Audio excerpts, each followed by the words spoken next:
बड़ी खबर इटावा से। अखिलेश यादव ने बीजेपी पर बड़ा हमला बोला है। कहा है उन्होंने कि जनता ने बीजेपी को हराने का मन बना लिया है। किसी भी चेहरे पर चुनाव लड़ ले बीजेपी, कोई फर्क नहीं पड़ेगा। पंचायत चुनाव में जनता ने बीजेपी को नकार दिया। जिला अध्यक्ष पद के लिए अधिकारी बीजेपी के लिए अब चुनाव लड़ रहे हैं। बड़ा बयान अखिलेश यादव का, बड़ा अटैक बीजेपी पर। सुनिए उन्होंने क्या कहा। जिस समय हो रहा था उस सदस्यों को चुनाव चला था, भारतीय जनता पार्टी के खिलाफ आम लोगों ने मतदान किया और उसका परिणाम ये हुआ कि सदस्य उनके नहीं जीते। अब जो चुनाव लड़ा जा रहा है वो भारतीय जनता पार्टी नहीं लड़ रही है। उस जिले के डिस्ट्रिक्ट मजिस्ट्रेट चुनाव लड़ रहे हैं, उस जिले के पुलिस कप्तान लड़ रहे हैं। तो भारतीय जनता पार्टी ने लोकतंत्र में जिन्हें मौका मिला था अपना अध्यक्ष बनाने के लिए, बोर्ड का गठन करने के लिए, मनमानी तरीके से जिलाधिकारी और पुलिस कप्तान को लगा दिया है कि वही चुनाव लड़ें। अब भारतीय जनता पार्टी चुनाव नहीं लड़ रही है। इसी मामले पर डिप्टी सीएम केशव प्रसाद मौर्य ने अखिलेश यादव पर पलटवार किया। लिखते हैं वो, सपा मुखिया श्री अखिलेश यादव के पंचायत चुनाव में जीत के दावे झूठे। पंचायत अध्यक्षों के चुनाव में होगी परीक्षा, भाजपा की होगी ऐतिहासिक विजय। सपा मुखिया श्री अखिलेश यादव के पंचायत चुनाव में जीत के दावे को झूठा बताया है और कहा है कि असली चुनाव पंचायत अध्यक्षों का होगा। जिला पंचायत अध्यक्षों के चुनाव में परीक्षा होगी और उसमें भाजपा की ऐतिहासिक विजय होने जा रही है। ये ट्वीट है उप मुख्यमंत्री केशव प्रसाद मौर्य का। इसके उलट अखिलेश यादव का अटैक आपने देखा इस ट्वीट के पहले। तो जिला पंचायत अध्यक्ष चुनाव, ब्लॉक प्रमुख चुनाव, इसको लेकर गहमा गहमी बढ़ गई है। राजनीतिक आक्रमण और प्रत्याक्रमण का दौर शुरू हो चुका है। और अब खबर बलिया से है। यहां पर पूर्व मंत्री अंबिका चौधरी ने बसपा से इस्तीफा देने के कारणों का खुलासा किया। उन्होंने इस्तीफा देने के 2 कारण बताए हैं। उन्होंने बताया कि पार्टी ने उनकी कोई उपयोगिता नहीं समझी, साथ ही किसी भी मीटिंग में उन्हें बुलाया नहीं जाता। और दूसरा ये कारण है कि सपा ने बेटे आनंद चौधरी को जिला पंचायत अध्यक्ष का प्रत्याशी बनाया है और ऐसे में बसपा में बने रहने पर मेरी निष्ठा पर प्रश्न चिन्ह उठता। मैं साल 2 साल और भी पढ़ा रह सकता था इस तरह से। आज वो दूसरा कारण एक और ये हो गया कि चूँकि मेरे बेटे को समाजवादी पार्टी ने जिला पंचायत अध्यक्ष के लिए अपना प्रत्याशी घोषित कर दिया, तो मैं अगर बहुजन समाज पार्टी में बना रहे और आज अगर ये सवाल पूछा जाता कि भाई मेरी निष्ठा पर कोई प्रश्न चिन्ह उठता है कि भाई बेटा उधर है तो आप इधर रहेंगे, क्या करेंगे, तो इस कारण से जो बात पहले से चल रही थी भाई उपयोगिता पार्टी की नहीं है, उपेक्षा तो आरोप लगने जैसा शब्द है, लेकिन सचमुच में कोई उपयोगिता थी ही नहीं। तो चुनाव लड़ने के बाद अगले चुनाव तक थी न कोई कार्यक्रम, न कोई आंदोलन, न किस तरह कोई कार्यक्रम नहीं। तो इसलिए मुझे लगा मेरी कोई उपयोगिता वहाँ नहीं है और उस बीच ये कारण उपस्थित हो गया, तो मैंने आज इस्तीफा दिया।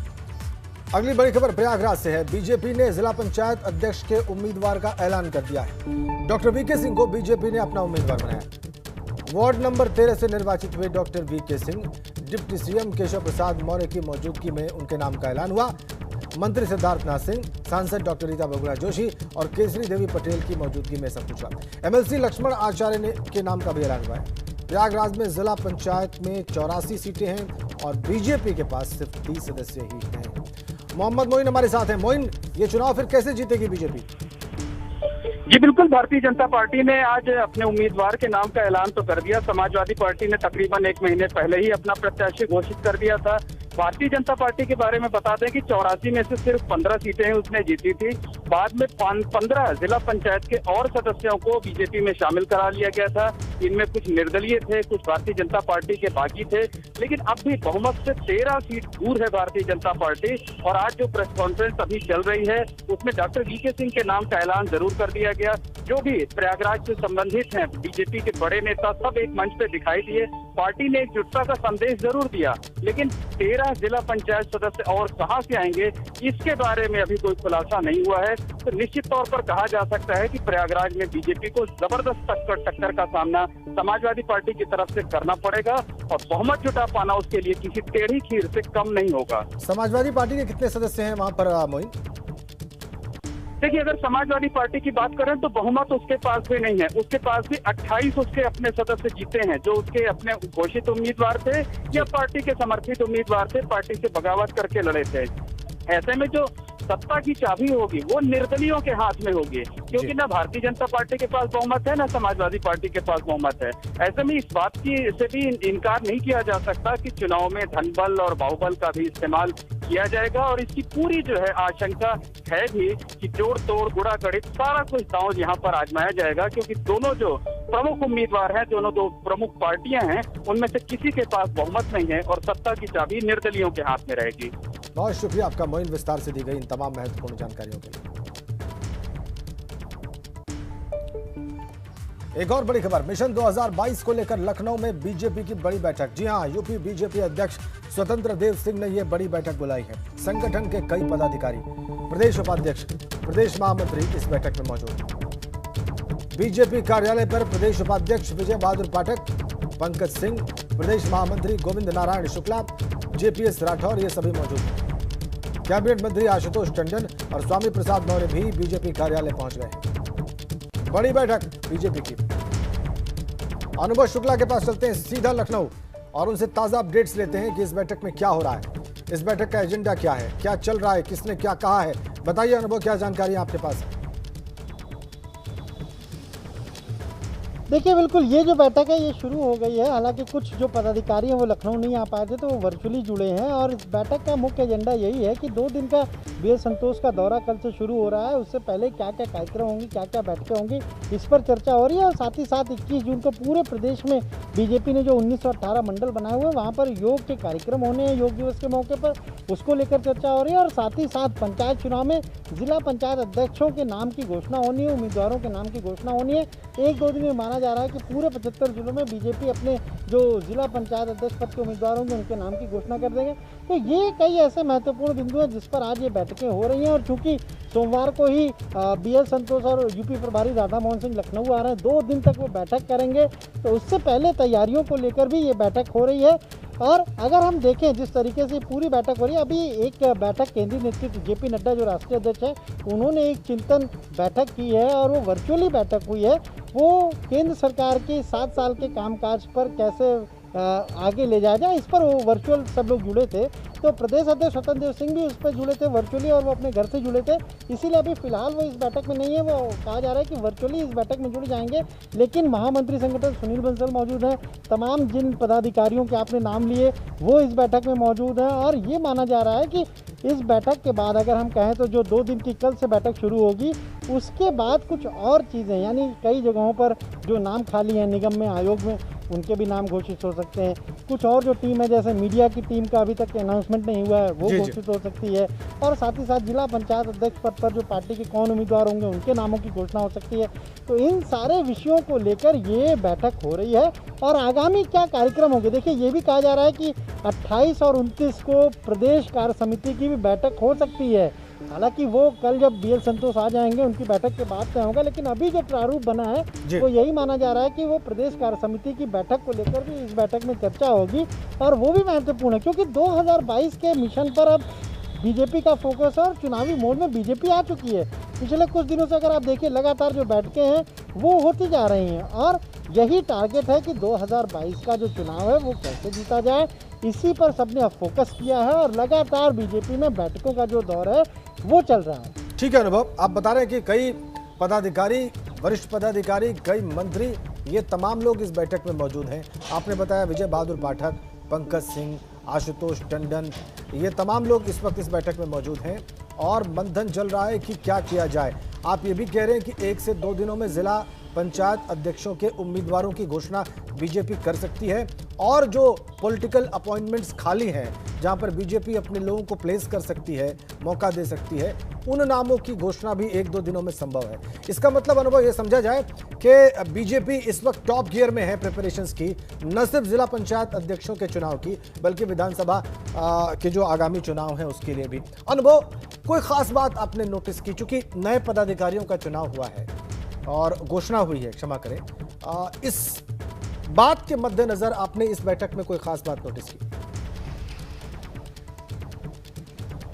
देखिए, हम आपको अगर दिखाएं तो कुछ अभी पदाधिकारी अभी पहुंचे ही हैं, वो भी इस बैठक में शामिल होंगे। और सलील बिश्नोई जा रहे हैं, जो पार्टी के एमएलसी भी हैं और प्रदेश पदाधिकारी हैं, ये भी बैठक में शामिल होने के लिए पहुंच रहे हैं। लेकिन जो बात आपने कही राजेंद्र, देखिए कल जिस तरह से नियुक्तियाँ हुई संगठन में, इनमें AK शर्मा एमएलसी, प्रधानमंत्री नरेंद्र मोदी के करीबी पूर्व नौकरशाह, इनको लेकर तमाम सारी चर्चाएं थी, तमाम सारी बातें थी। लेकिन उनको अब उत्तर प्रदेश बीजेपी में प्रदेश उपाध्यक्ष बनाया गया है। 16 उपाध्यक्ष पहले से हैं, 17वां उपाध्यक्ष उनको बनाया गया है और 2 प्रदेश मंत्री की नियुक्ति हुई है। तो ऐसे में क्या रणनीति रहेगी, किस तरीके से चीज़ों को आगे बढ़ाना है, किस तरीके से जो क्रियान्वयन होना है वो होना है, और साथ ही साथ जो मोर्चों के अध्यक्ष के नाम लंबे समय से घोषित नहीं हो रहे थे, वो भी कल घोषित हो गए।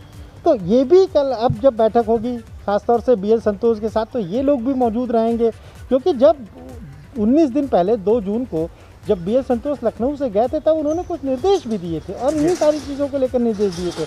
अब उनको दोबारा फिर आना था। ऐसे में अगर ये घोषणाएं नहीं होती या इन पर कोई हम कहें तो क्रियान्वयन नहीं होता, तो हो सकता है कि बैठक में पूछा जाता।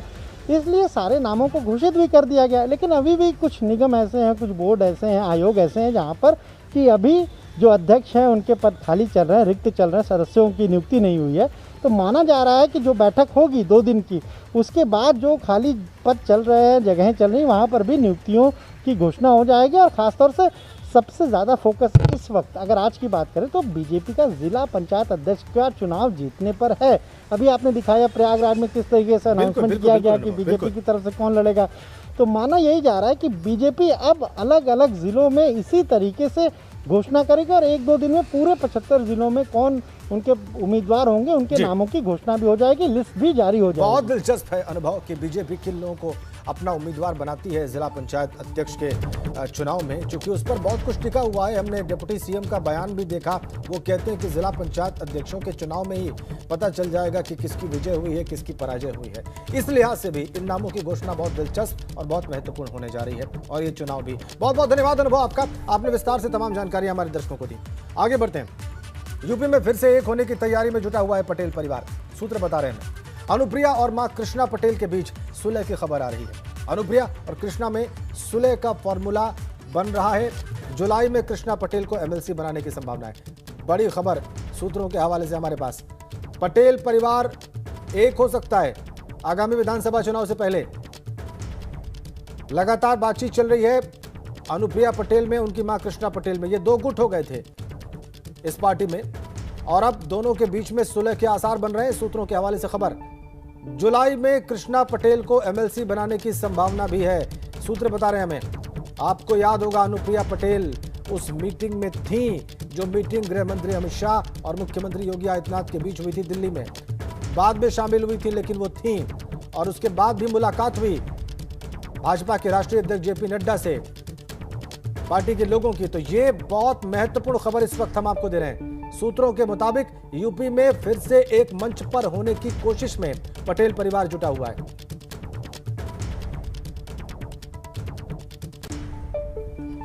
खबरों में आगे बढ़ते हैं। बड़ी खबर अयोध्या से है। अयोध्या में राम मंदिर के लिए खरीदी जमीन में नई गड़बड़ी के आरोप लग रहे हैं।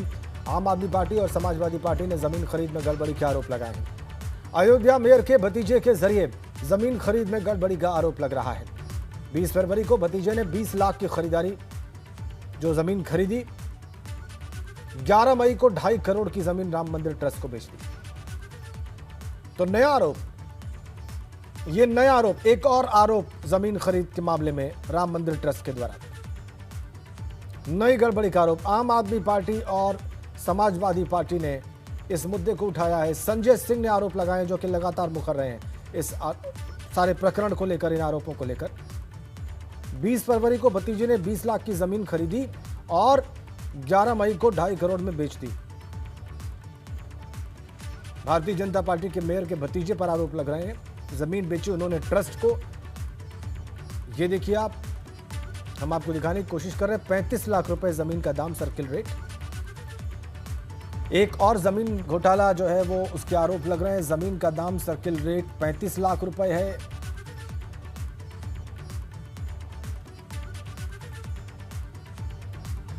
खरीदी गई 20 लाख रुपए में, मार्च में, क्षमा करें फरवरी में,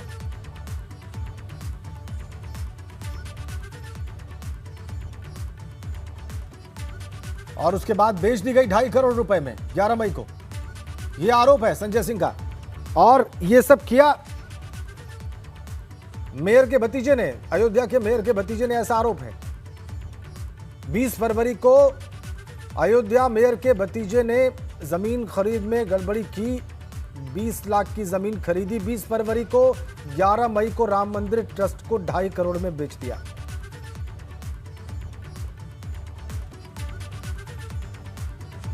तो अयोध्या में श्री राम मंदिर ट्रस्ट की ओर से खरीदी जा रही जमीनों में 2 और सौदे विवादों के घेरे में आ गए।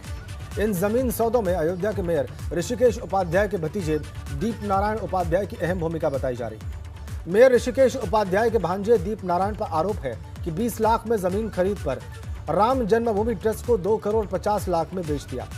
इसे एक बार फिर से विपक्ष को बोलने का अवसर मिला है। कांग्रेस प्रदेश अध्यक्ष अजय लल्लू ने कहा कि सरकार आखिर जांच से भाग क्यों रही है। ऋषिकेश उपाध्याय के परिवार के लोग अयोध्या के निजी जमीन को खरीदकर ट्रस्ट को बेचते हैं। प्रधानमंत्री और मुख्यमंत्री मौन क्यों हैं? वहां के मंच जांच की मांग कर रहे हैं। पिछले दिनों जब हमने बताया कि रवि मोहन तिवारी जो ऋषिकेश उपाध्याय के समधी के साले हैं और उन्होंने जमीन बेची थी श्री राम न्याय ट्रस्ट को 2 करोड़ से 18 करोड़ रुपए में, और अभी जो उनके साले का मामला आया है, ऐसे तमाम लोग जो ऋषिकेश उपाध्याय के परिवार के लोग हैं, जो पहले जमीन खरीदते हैं और जमीन खरीदने के बाद वहां अयोध्या के निजी जमीन को खरीदकर ट्रस्ट को देने का काम करते हैं। तो चलते चलते आपको दिखाते हैं एक ऐसी तस्वीर जो फादर्स डे को खास बना देती है। कानपुर के ब्रिजमोहन खानेजा पिछले 4 साल से बीमार हैं। उन्हें हर वक्त ऑक्सीजन गैस सिलेंडर की आवश्यकता होती है और फादर्स डे के मौके पर बच्चों ने ब्रिजमोहन के साथ डांस किया। इतना ही नहीं, ब्रिजमोहन ने भी बच्चों का पूरा साथ दिया। फादर्स डे की तस्वीर अपने आप में खास। देखिए, ऑक्सीजन लगी हुई है, लेकिन उसके बाद भी वो बच्चों के साथ खुशी मनाते हैं। कानपुर की तस्वीर। हैप्पी फादर्स डे बड़े पापा।